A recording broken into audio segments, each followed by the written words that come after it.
Muy buen día, mis estimados compañeros, maestra y personas que estén visualizando este video. Su servidor, Gerardo Huerta Torres, doctorante en Desarrollo Humano.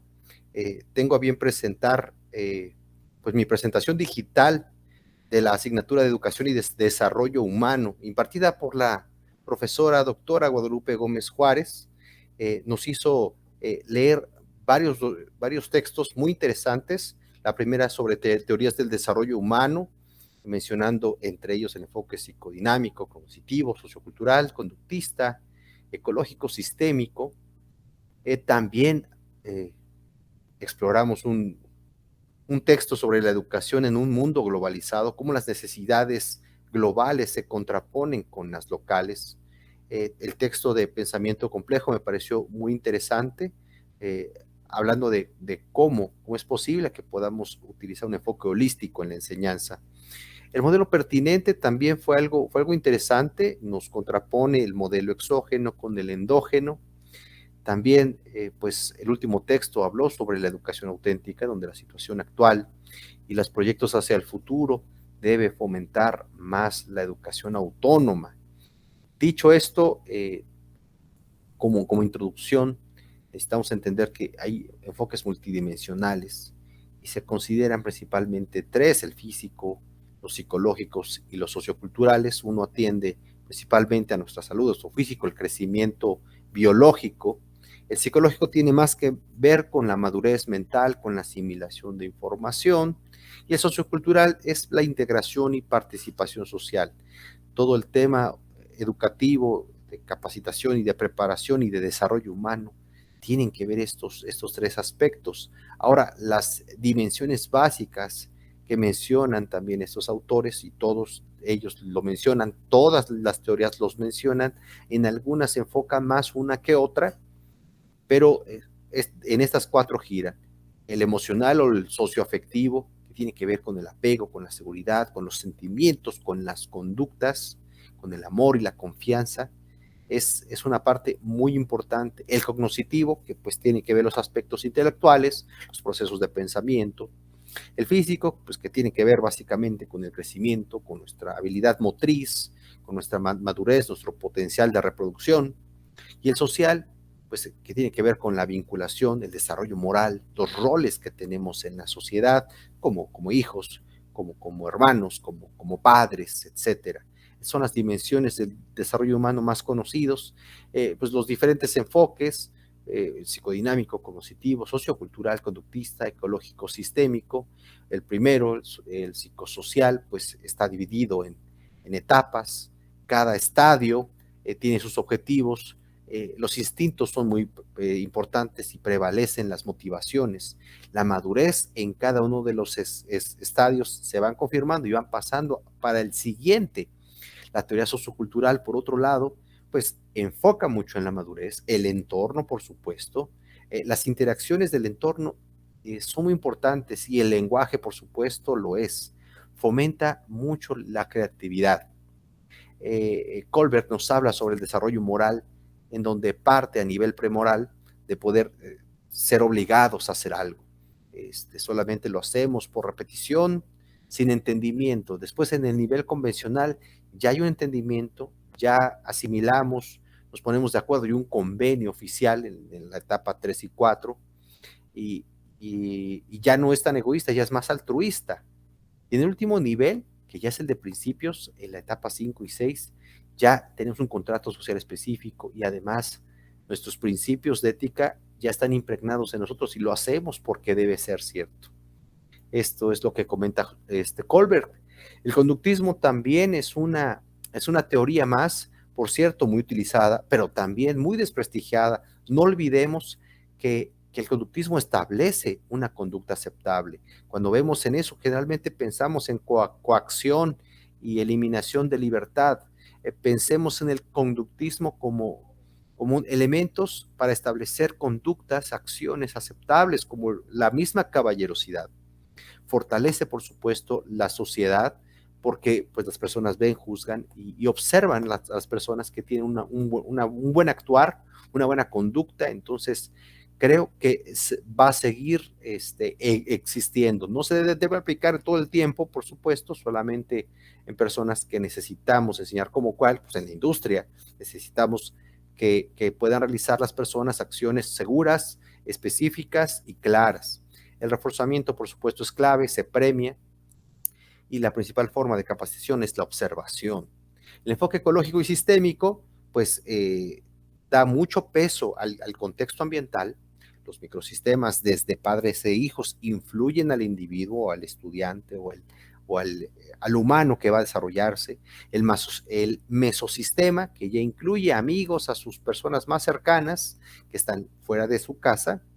El exosistema, que sale del entorno de amigos, ya es la sociedad, ya es la escuela, incluso el trabajo. El macrosistema ya tiene que ver con la cultura, con nuestra identidad de raza, con nuestra historia como pueblo. Esos son también enfoques que también influyen en nuestro desarrollo humano. La perspectiva de ciclo vital, pues tiene que ver que, pues, uno, nuestra historia, sus antecedentes son determinantes, son importantes, mas no determinantes, mejor dicho. La multidireccionalidad, vamos a crecer en muchos aspectos. Nuestro desarrollo va a ser múltiple y en varios momentos, en aspectos y tiempos. La plasticidad, pues es que es flexible. Va a crecer o decrecer dependiendo de nuestros hábitos. Y por supuesto también elementos causales que pueden influir en nuestro crecimiento biológico, mental, social. Son elementos que también influyen en la perspectiva del ciclo vital. Algo que me gustó muchísimo sobre la globalización es que, bueno, y es una palabra muy en boga, de repente decimos esto y es un hito, ya es algo que se tiene que considerar. Y señores, algo importante es que pues debemos saber que hay agencias regulatorias internacionales como la ONU, la Organización de las Naciones Unidas, en donde somos también parte del G20, otra organización internacional en donde también nos exige y se nos pide, delicadamente nos pide, pero en realidad nos exige un cierto mínimo educativo, el cual honestamente nunca lo hemos alcanzado y requerimos hacerlo. La UNESCO, que es la Organización de las Naciones Unidas para la Educación, la Ciencia y la Cultura, pues se enfoca mucho en los temas de matemáticas y en los temas de comprensión lectora, en los cuales pues es importante cumplir. Algo interesante sobre la globalización es que pareciera que las necesidades globales están sobre de las locales. Quisiera detenerme un momento y quisiera como maestros no polarizarnos. Es decir, no podemos decir o hacemos esto o lo otro. Tenemos que hacer ambos. Debemos atender nuestras necesidades locales, necesitamos enseñar lo que debemos enseñar a nuestro ciudadano mexicano para que aproveche el campo mexicano, las construcciones mexicanas, las actividades aquí en nuestro entorno, pero además prepararlos para que se proyecten para atender un mercado también global. Me dirán, eso es imposible. Señores, hay culturas que lo han hecho, entre ellos los asiáticos. Japón es uno de ellos, tuvo un largo periodo de colonia y ellos allí aprendieron sin dejar atrás sus tradiciones, aprendieron a hacer tratos como el occidente. Establecieron también escuelas, establecieron también fábricas, sin embargo, pusieron también su toque personal, mantuvieron también aspectos culturalmente importantes como la limpieza, como el orden, como el acomodo, les pusieron nombres incluso, ya se proyectan incluso en la industria, como 5S, como Kaizen, como Pocayoques, elementos que son parte de su cultura y son aprovechados en su día a día, incluso en la industria. Vemos aquí algunas imágenes de la limpieza en los chiquillos. En los primeros años no hay calificaciones para ellos, van avanzando y ya se les empieza a dar una educación ya más secular. La primera en los primeros años es formativa, de respeto, de atención, de limpieza, de orden, de acomodo, cosas que se llevarán en el resto de su vida. Hoy por hoy es una de las naciones más poderosas y pues también cuidan fuertemente sus tradiciones, incluso tienen dos tipos de escritura, es cosa muy interesante, entonces vemos que sí se puede.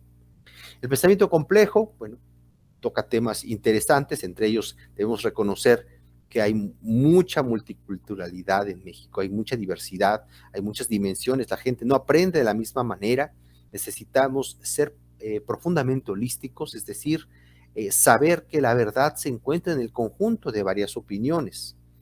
La persona que se dedica a enseñar debe tener amor por eso, debe tener un compromiso por, por hacer las cosas bien, no debe temer equivocarse, debe atreverse a hacer cosas nuevas y sobre todo mostrar vocación a la docencia. Eh, Algo que me parece muy importante en el modelo educativo pertinente, el autor muestra los modelos exógenos y endógenos. El exógeno, pues, se enfatiza en contenidos o en los efectos de la enseñanza, quiere decir que viene de fuera esos motivantes. Se espera que el alumno aprenda temas de algún currículo o que el alumno esté capacitado o adiestrado para hacer algo. Y los modelos endógenos o el modelo endógeno pone énfasis principalmente en el proceso y se espera que el alumno piense, que evalúe, que genere, incluso que cree o desarrolle algo. Algo importante es que considero honestamente que este esquema debería verse de esta manera, es decir, que los modelos exógenos, que se enfatizan en contenidos y en habilidades, habiliten o fomenten al modelo endógeno. Es decir, estos dos modelos hay que usarlos, debemos tenerlo porque necesitamos aprender y necesitamos aprender a hacer para después aprender a crear o a desarrollar. El modelo exógeno pues debe buscar, uno, pues su madurez física, adaptación con el medio y las condiciones existentes, pero además la adaptación social con las personas, con hábitos y conducta aceptable, para tener un desarrollo pues consciente y con experiencia propia y en armonía con su entorno, su medio y consigo mismo. La educación auténtica es un tema que me gustó mucho y me parece que pues compromete al docente, a las personas que nos dedicamos a enseñar, a transmitir conocimientos o a capacitar, a también ser parte de la construcción del conocimiento de los estudiantes. A veces pensamos es que el maestro debe estar alejado y debe dejar que el chico construya, pero se nos olvida que somos parte de su entorno. Entonces, también ayudamos a ser protagonistas al estudiante y el docente se ve obligado también a ser protagonista, que participe en los procesos sociales, incluso en los culturales, incluso en los económicos o en los políticos. Creo que me parece que es importante que un docente también intervenga en las actividades políticas públicas. Por último, la educación auténtica. Rescaté 8 puntos. Me interesa mucho saber que el entorno que tenemos, estamos en una posición muy, muy ventajosa. Ya la tecnología nos permite ser maestros a distancia. La educación como ideal social nos permite por ahí influir y poder meter algunas formas de poder obtener información adicional para que los jóvenes puedan llegar a conseguir sus sueños o sus objetivos por medio de esta información. Esta información está en la Internet. Hoy día también le conocemos como la sociedad del conocimiento, es decir, el conjunto de personas que nos reunimos o nos asociamos o ponemos información disponible para lograr objetivos. La educación debe ser dinámica. No puede ser nada más de una forma, no se puede enseñar nada más frente a una pantalla, hay que levantarse, hay que hacer, hay que desempeñar, hay que permitir que las personas se equivoquen, algo importante. La equivocación también es parte del aprendizaje. Hace que estos aprendizajes sean también transformadores, es decir, que sean trascendentes, que sean útiles, que sean aplicables a la economía, a la sociedad, que se aprendan a vivir para seguir consiguiendo metas. Pues el trabajo se tiene que hacer, hay que hacer currículos catalizadores, apropiados, hay que modificarlos. Si son dinámicos, la educación, los currículos también deberían serlo. Las competencias deseables que me gustaría enmarcar, pues es practicidad, es gestión de tiempo, es solidaridad, es ética, aprender otros idiomas, tecnologías, ser disciplinados en el aprendizaje autónomo, hacer trabajos de investigación, tener claro cómo resolver problemas o tener alternativas y ser creativos para ello, tener compromiso, respeto, ser autónomos en nuestra palabra, ser veraces, ser éticos, buscar la calidad siempre en lo que hacemos y buscar un enfoque de emprendimiento. Esos son de los que puedo mencionar que serían importantes para esta época, y pues las estrategias en aula deberían fomentar estas competencias con participación, con trabajos, con juegos, con actividades fuera del aula, con intervenciones ecológicas, con participaciones sociales, servicio comunitario, etcétera. Es por eso que me dediqué a hacer algunos elementos, algunos listados de lo que debería ser la educación. Por supuesto, este es utópico. Me interesa que la educación tenga un contexto histórico, que rescatemos de nuestra historia, nuestro pasado, a un conquistado, a un prehispánico, a un colonial, sacar estos elementos, sacarlos a flote y usarlos a nuestro favor. Debemos ser ambiciosos en cuanto a contenidos. Necesitamos no solamente conformarnos con un simple currículo básico, necesitamos alentar a que los estudiantes busquen ser ambiciosos y puedan conocer más de solo eso básico. Necesitamos buscar alternativas, nuevas posibilidades de fuentes de información, alternativas también de condiciones y formas de vida.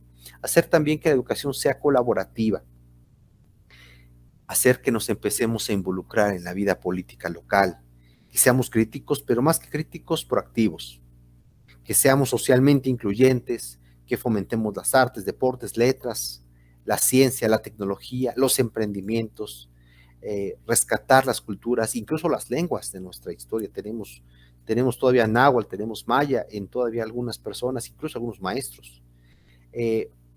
Propongo también tener un día musical anual, en donde se presenten, ya sea en el auditorio escolar o en el teatro de la ciudad, y que sean premiados, incluso que se cobre el acceso. Tener un día de la danza regional anual, que pueda también rescatar parte cultural, que sean presentados, que sean incluso premiados y que pues sea también en auditorios. Otras de las propuestas prácticas que estaba pensando pues, es que la comunidad escolar lea o escuche las noticias internacionales. No podemos nada más basarnos en las noticias locales, sino que empezamos también a abrir y a cuestionar y a comentar bajo una perspectiva crítica, respetuosa y proactiva, objetiva sobre todo. El aprender más de un idioma debería ser ya una constante. Creo que eso hace que un pueblo también abra sus puertas y pueda crecer. Realizar viajes escolares, tanto físicos como virtuales. Aprender sobre el trabajo de los padres, muchas veces los padres pueden ir, pueden citarlo a alguna reunión y que pueda hablar frente a los chicos y puedan también ser deseables hacer algunos oficios o actividades profesionales.